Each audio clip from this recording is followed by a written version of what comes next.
નમસ્કાર મિત્રો, અમારા નવા વિડીયોમાં આપ સૌનું હાર્દિક સ્વાગત છે।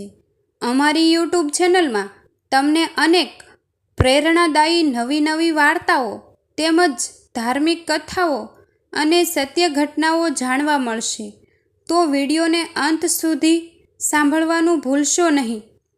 આજે આપણે વાત કરીશું 3 વરદાન। એક સમયની વાત છે, ભગવાન શંકર અને પાર્વતીમાં પૃથ્વી પર વિચરણ કરી રહ્યા છે।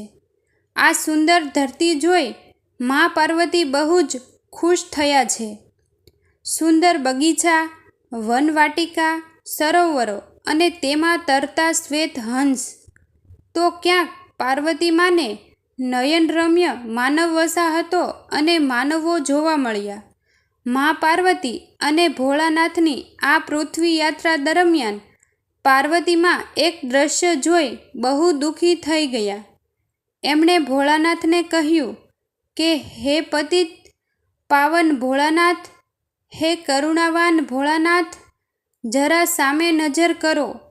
આવી સુંદર પૃથ્વી પર પણ પૃથ્વીવાસીઓની આવી દયનીય હાલત। માતાજીના હાથના ઈશારે ભોળાનાથે પોતાની નજર ફેરવી। ત્યાંનું આવું કંઈક દ્રશ્ય હતું। એક ભિક્ષુત તેની પત્ની તેમજ 8 વર્ષના બાળક સાથે દયનીય હાલતમાં ઊભો છે। ત્રણેય લોકો શીથરે હાલ છે અને હાથમાં રહેલ પાત્રો પણ ખાલી છે। તેમના અંગ પર પૂરા કપડાં પણ નથી। આ દ્રશ્ય જોઈ ભોળાનાથ મરક મરક હસવા લાગ્યા।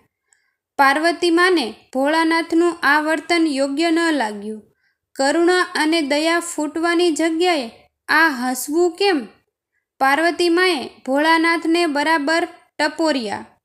માતાજીએ આવા સમયે હસવાનું કારણ પૂછ્યું। ભોળાનાથે પાર્વતીજીને જવાબ આપતા કહ્યું કે દેવી, આ લોકો પોતાની મનોદશાને કારણે જ દુઃખી છે। આ લોકોના મન બહુ ટૂંકા છે। નાની નાની વાત પર ઝઘડવું, એકબીજાને નીચું દેખાડવું વગેરે વૃત્તિઓના કારણે જ આ લોકો દુઃખી છે। આ લોકોનો જીવન જ વહેમ, શંકા, કુશંકાઓ તેમજ સ્વાર્થથી ભરેલા છે। ભોળાનાથની વાત સાંભળીને પાર્વતીમાં બોલ્યા કે મારે એ વાતે આંખે જોવી છે, સમજવી છે। આમ મને એમની મનોવૃત્તિઓ જ જો એમને આવી દયનીય હાલતમાં નાખતી હોય તો તે બાબત મને પ્રણામ સહિત સમજાવો। ભગવાન ભોળાનાથ માતાજીને લઈ પેલા ત્રણેય ભિક્ષુકો પાસે આવ્યા। ભગવાન શિવજીએ પેલા ત્રણેય લોકોને કહ્યું કે હે ભિક્ષુઓ, હું શિવશંકર છું।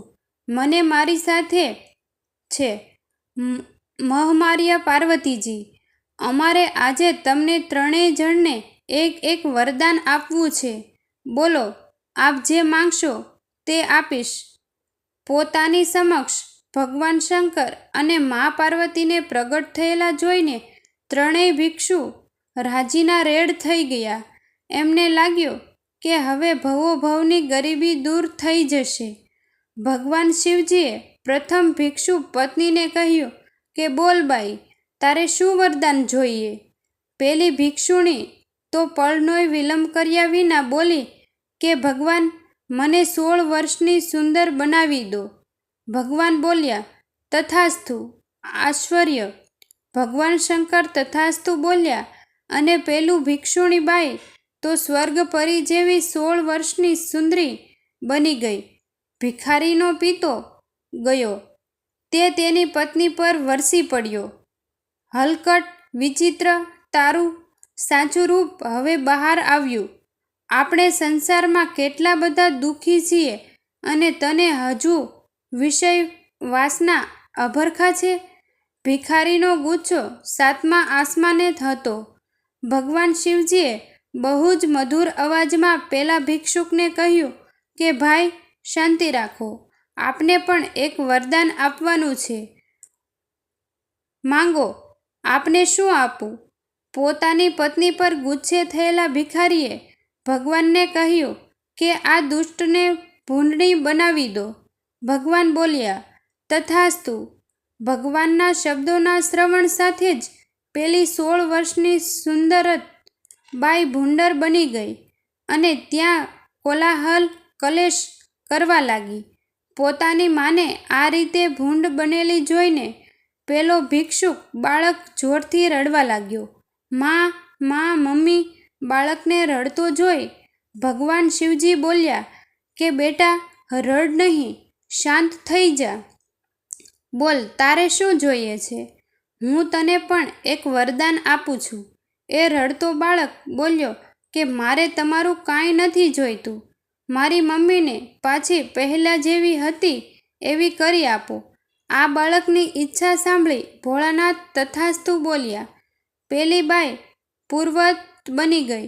આમ ત્રણેય ભિક્ષુ ભગવાન શિવના વરદાનનો કોઈ લાભ લઈ શક્યા નહીં. પાર્વતીમાં સમજી ગયા કે લોકોના દુઃખી રહેવા પાછળના એમના પોતાના જ સંસ્કાર છે. ભગવાન ભોળાનાથ અને માતાજી ત્યાંથી આગળ તરફ જવા રવાના થયા. બોધ.